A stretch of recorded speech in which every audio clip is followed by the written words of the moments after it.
Hey, what's going on, everybody? It's Cross Training Wednesday. Another tip on getting in spiritual shape. Thanks as always for all your continued support. Continue to follow us. Several ways to do so. You can go to Instagram, We Cross Train.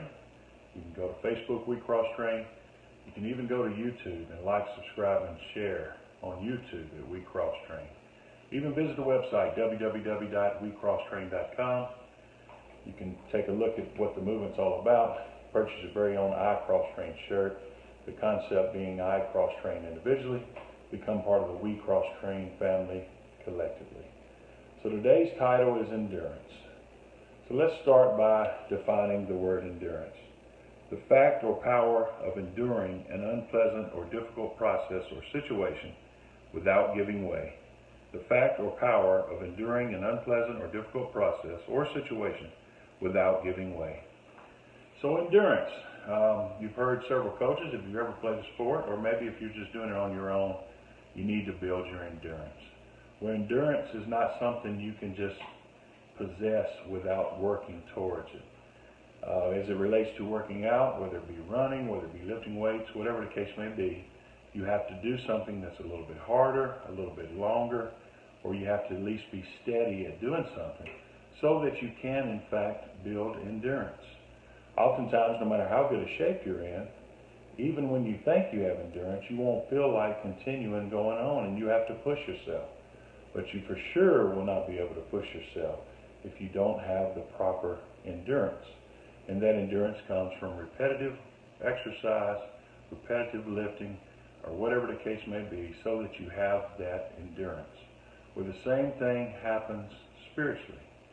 You can't have spiritual endurance without doing things repetitively over and over, and pushing yourself a little more each time.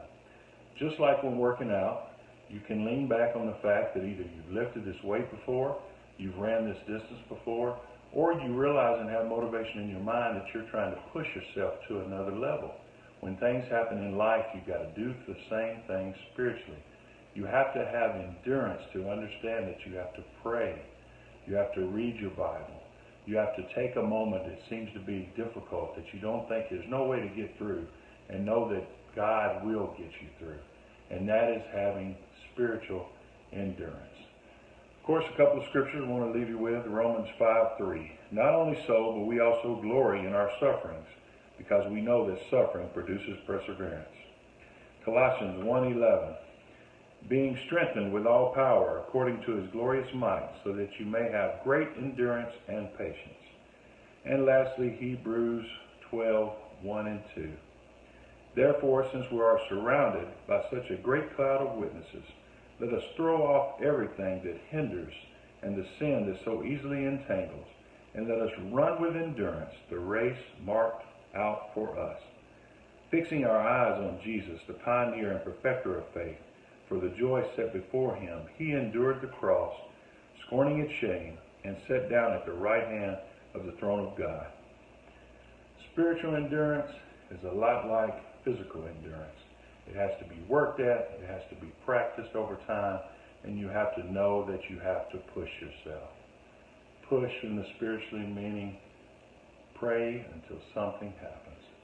Let's run the race with endurance, as the good word says, and let's build our spiritual endurance. Last two things I want to leave with everybody. God loves you, and I love you. Thank you.